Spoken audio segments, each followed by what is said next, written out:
Olá, boa noite, tudo bem com vocês, meus irmãos, minhas irmãs, como é que vocês estão?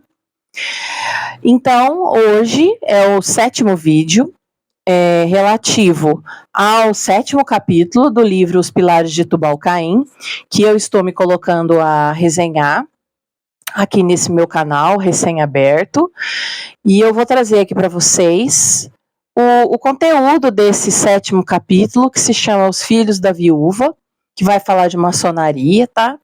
E eu espero que vocês gostem, que vocês tenham um bom proveito aí para conseguir, caso vocês queiram fazer a leitura do livro, ter uma prévia de como que, né, do que se trata aí os capítulos, a gente já vai tratando aqui com vocês, fazendo uma exegese, tá bom? Então, esse capítulo, que é o sétimo capítulo, é intitulado Os Filhos da Viúva. Ele apresenta uma análise profunda sobre as conexões históricas e esotéricas da maçonaria e a sua relação com tradições místicas e ocultistas, como, por exemplo, o rosacrucianismo e a alquimia. O texto desse capítulo, ele posiciona a maçonaria como uma organização que transcendeu seu papel funcional inicial de guilda de construtores medievais, tornando-se uma guardiã de conhecimentos esotéricos, muitas vezes considerados até mesmo heréticos. Os autores aqui nesse capítulo abordam a evolução histórica da maçonaria, desde as corporações operativas que construíram catedrais góticas até o surgimento das lojas especulativas no século XVIII.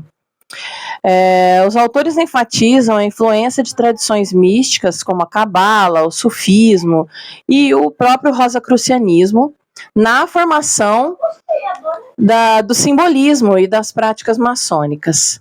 A maçonaria é descrita como um espaço de intercomunicação entre sociedades secretas, unindo diferentes correntes de pensamento esotérico. O texto também explora a relação entre a maçonaria e os cavaleiros templários, sugerindo que os templários em fuga influenciaram a maçonaria na Escócia medieval. Além disso, examina o impacto do rosacrucianismo, apresentando o tido como fundador, né, Christian Rosenkreutz, como uma figura central que incorporou ensinamentos ocultistas e promoveu a disseminação de ideias herméticas. Trazendo uma narrativa rica em detalhes históricos e simbólicos, esse capítulo destaca a maçonaria como um canal de transmissão de tradições espirituais e ocultistas, conectando antigas práticas místicas ao renascimento do ocultismo nos séculos XVIII e XIX. A abordagem crítica e histórica é reforçada por análises de estudiosos e autores renomados, o que confere legitimidade às alegações feitas. Em síntese, o capítulo oferece uma visão abrangente da maçonaria como uma entidade multifacetada, responsável tanto pela preservação quanto pela evolução de saberes esotéricos ao longo dos séculos. Esse capítulo ele convida o leitor a refletir sobre as influências ocultas nas estruturas sociais e religiosas, tornando-se uma peça essencial para quem busca compreender a história das sociedades secretas.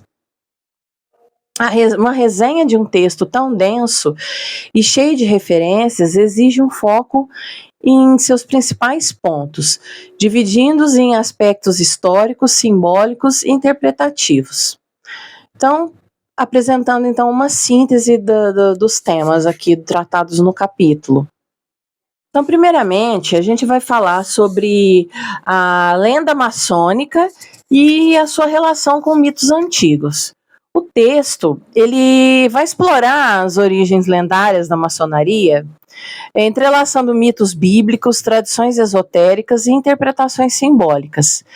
Ele parte da narrativa sobre Lameque e seus filhos no Antigo Testamento, destacando suas contribuições às artes e ciências, como, por exemplo, geometria, música, metalurgia e tecelagem, vinculando-as à preservação do conhecimento em pilares para as futuras gerações.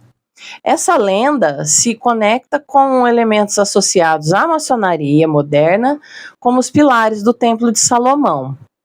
Os autores, eles também fazem uma ponte entre Tubal-Caim, descrito como ferreiro e artífice em cobre, e figuras mitológicas como Vulcano, além de explorar associações com tradições de metalurgia de tribos antigas.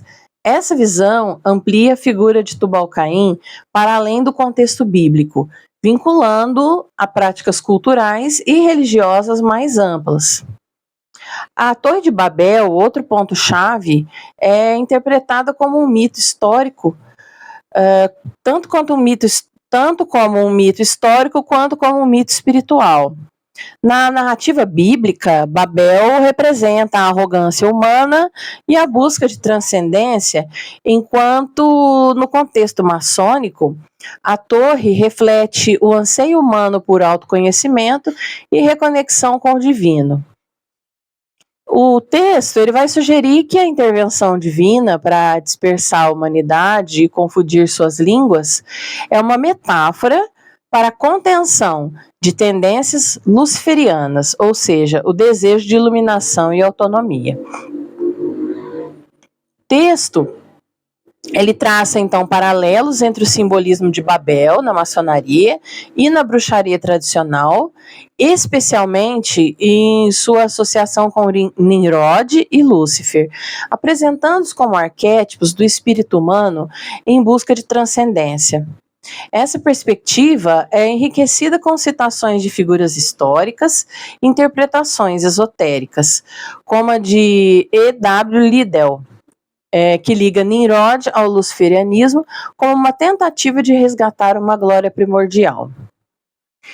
Então, esse texto ele vai combinar mitos, doutrina maçônica e interpretações espirituais de uma maneira rica e bastante densa por vezes.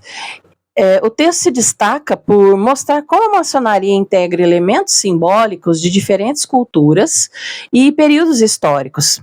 Entretanto, sua abordagem pode ser desafiadora para leitores sem familiaridade prévia com os conceitos maçônicos ou esotéricos. O ponto forte do texto está na conexão entre os mitos antigos e práticas culturais, mas algumas interpretações, como a associação de Lúcifer com o progresso humano, podem ser controversas, especialmente para leitores de tradições religiosas mais ortodoxas.